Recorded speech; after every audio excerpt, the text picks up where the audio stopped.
If SpongeBob had a real series finale, how would it go? That question has been on my mind for a long time now. Whenever people talk about SpongeBob's real ending, the obvious answer is the 2004 movie. That was the stopping point the original team had in mind before the show just kept going. So then I started thinking differently. Did they ever do something like that again? Like an episode from the regular show, something that could serve as the finale for the journey. And that's where I found this weird little special called Goodbye Krabby Patty. Honestly, it might be the strongest contender.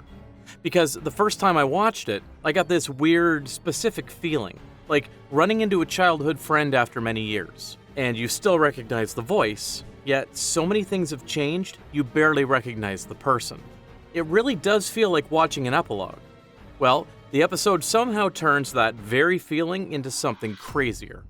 Before any of the corporate stuff kicks in, this episode opens in the most aggressively wholesome way possible. SpongeBob and Patrick are just doing their thing, jellyfishing, brushing their teeth in public, slipping into one giant pair of pants together, all kinds of fun stuff. The episode quietly reminds you what their friendship always looked like: stupid, simple, and absurd. Then they stumble into Bargain Mart and head straight for the freezer aisle, because SpongeBob wants to top off this whole day with the perfect end to a perfect day, which are just fancy words for buying ice cream. And right there, SpongeBob drops this little line that foreshadows the episode and tempts fate. Rocky road, unlike our friendship, which is a smooth avenue and will never have any bumps. Mr. Krabs is also here, shopping for some frozen food for dinner. SpongeBob then slides over and goes, "Can you imagine if they had frozen Krabby Patties at the supermarket? Then everyone in the world could enjoy them." And boy, does that sound like capitalism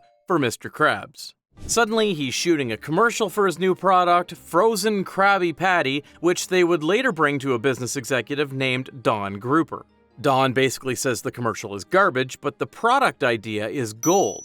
So if Krabs lets professionals handle it, it would be perfect. Then we get the pitch meeting, and it's just corporate brain rot in its purest form. Then comes the first real shift. They need a regular guy as the face of the brand. Someone with a face that says, "I love Krabby Patties." And of course, the only obvious choice is Patrick.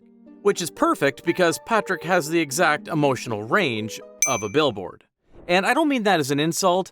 That is literally his job description here. It doesn't take long for Patrick to get swallowed by the corporate machine. He shoots commercials, becomes famous overnight, he has to do mall appearances, he's even got a manager now. But of course, the Don isn't stopping here. He tells Krabs he could make way more money if only he would change the formula. Krabs doesn't even blink. He just goes, "It's funny, but it's also the first time you realize the plot is so much more than Krabs being cheap. This is a whole machine that doesn't even see people. It only sees demographics." So before SpongeBob could make any arguments, the Don distracts them with a factory tour where the factory is pumping out patties at insane speed, and SpongeBob notices a barrel labeled sand. He asks about it, and Krabs hits him with the most criminal line in the episode. "Well, it's imported. It's spelled sand, but it's pronounced fiddler." That's it. That's the first red flag in this story, because now you know where it's going. Inside the factory, they're doing a taste test, and the tester says, "Yeah, it tastes kind of bad." But the executives don't care, because the whole point is convenience. And then the episode introduces the unhinged side effect of the new frozen patty. People's butts start inflating after eating them. Like, "Oh no, our product makes your body weird. Anyway, ship it." And just in case it's not obvious enough, it's a throwaway joke from that Squidward hips on Just One Bite, except this time, it's your butt. From there, the episode speedruns all the consequences. The very next day, SpongeBob goes back to work, expecting the Krusty Krab to still be the Krusty Krab that he knows. But Mr. Krabs already has a whole new plan prepared for him. He drags SpongeBob out and reveals the new Krusty Krab. Now it's been converted into a museum, with animatronic versions of the characters acting out the classic SpongeBob routine like it's an attraction. And Krabs tells him his new job is basically give tours, sell souvenirs, and point people to the freezer to buy the frozen patties. SpongeBob's face says everything. Like, he didn't just lose a job, he lost the thing that makes him SpongeBob. Make one real patty, remind Patrick what real tastes like, and use Patrick's celebrity status to blow the whole thing up from the inside. Patrick, however, is already tired. He's sick of the cameras, sick of the schedule, sick of being treated like a product. He finally kicks everyone out and admits he wants his old life back. Basically tackles him with friendship and shoves the fresh patty into his mouth before Patrick can refuse. And instantly, Patrick lights up like he just remembered who he was. Now the goal shifts. Beyond just saving their friendship, they have to save the reputation of the Krabby Patty before the whole world accepts the sand version as normal. So we cut to the shareholder event, where Krabs and Don are doing their victory lap, hyping the meteoric success, and they bring Patrick on stage to say a few words. Patrick hesitates, looks at SpongeBob, and then drops the one sentence that detonates the entire business. It's made with sand! Krabs faints immediately. Don doesn't even pretend to care anymore. He just bails.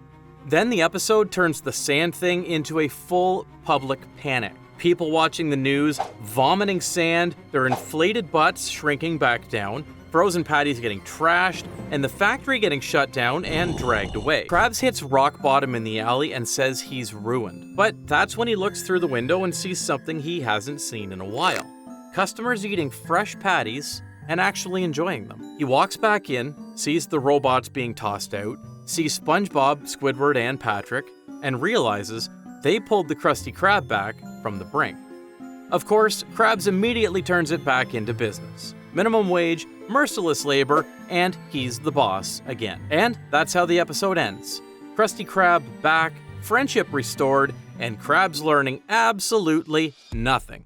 Except what the patties are supposed to taste like. Now, here's why I think this special works as a finale contender, even though it never tries to be one. Because the real finale needs one thing. It has to mess with the core premise of the show. SpongeBob, for most of its life, runs on a very specific loop, with Conch Street or the Krusty Krab as home base. SpongeBob, for most of its life, runs on a very specific loop, with Conch Street or the Krusty Krab as home base. SpongeBob cooks religiously, Squidward complains, Patrick does his own stuff. I don't understand the question. Krabs counts pennies, and Plankton shows up once in a while to steal the formula.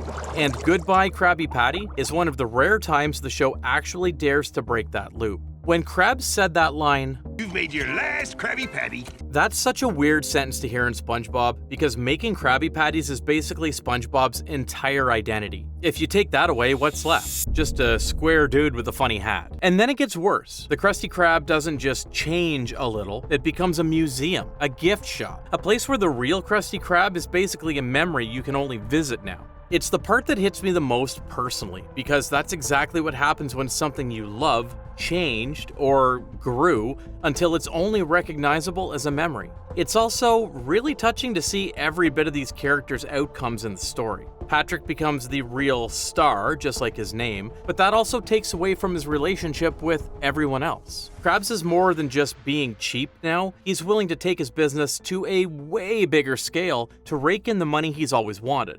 Even though Krabs didn't have an emotional resolution for his character, at least he learned that a small business with heart lasts longer and is more sustainable than a greedy corporate business model. And even he can't pretend the frozen version is the real thing. He's literally chewing it while trying to convince himself.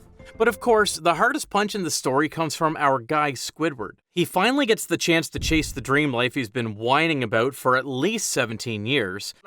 Too long have I toiled under your iron claw. Now I am free! And then comes crawling back, devastated, with this line, Really, you need more than 17 years behind a cash register to be qualified for dreams. that's way too real. So the episode pulls off this really specific nightmare. Everything still works, but none of it feels like yours anymore. You're only reciting the good old days instead of living them, like SpongeBob. What was once a best friend is now only a title, the relationship with Patrick. Chasing a dream becomes, yeah, nice try, like Squidward. And your second home becomes something you visit instead of something you live in, the Krusty Krab. That's finale material. And what growing up feels like, if you ask me. It's forcing every character, including us, to confront a what now moment. Then the episode does that one thing that seals it for me.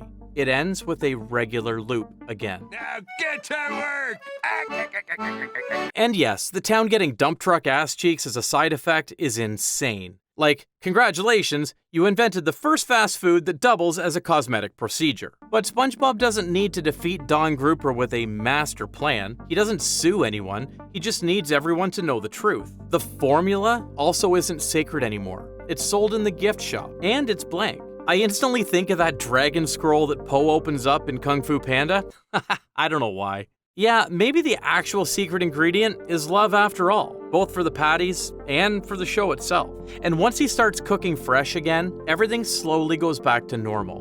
But now it feels earned, because you actually saw what it looks like when the regular habit is gone. It makes you feel grateful even. Reminds you how often we take these things for granted in real life. And for an episode that's basically about convenience and frozen food, that's a pretty wild way to accidentally sound like a last message. Coincidentally, this was their 200th episode. And what do they choose to tell their big milestone story about? A corporate team shows up, says the Krabby Patty is like an old friend, but they're also saying old is gross.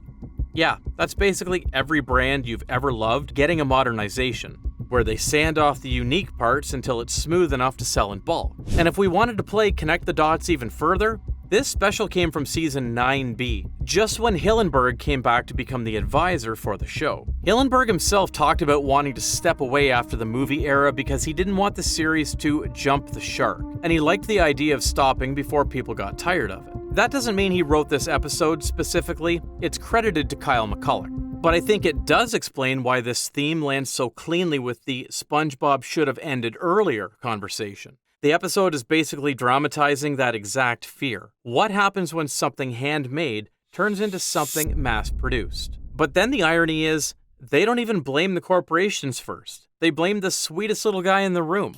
The idea starts with SpongeBob going, "Wouldn't it be nice if everyone could have this at home?" That's such a normal thought. That's literally how every innovation starts.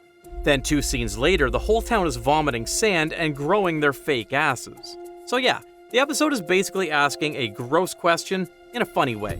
What do you accidentally ruin to make it for everyone? I think the answer's pretty clear. So, if the 2004 movie is the obvious ending, this episode feels like an alternate ending in some sense. I mean, I could see this plot made into a movie. It's about what happens when the real thing gets replaced by a version that's easier to sell, easier to scale, easier to microwave, and slowly stops tasting like itself. I think that's why the museum idea hits so hard, which is kind of the most SpongeBob moral ever, honestly. And speaking of that, this episode also accidentally sets up something that I talked about in the last video. SpongeBob really does know when to act. He actually says it out loud and makes the move when it really matters the most. But when SpongeBob doesn't get to fix the problem and the pressure keeps building, that's when you get the other version of him. The most valid crash out in SpongeBob history. So if you want to see what SpongeBob looks like when the sand doesn't get caught in time, I talked about it there. I'll see you on the next dive.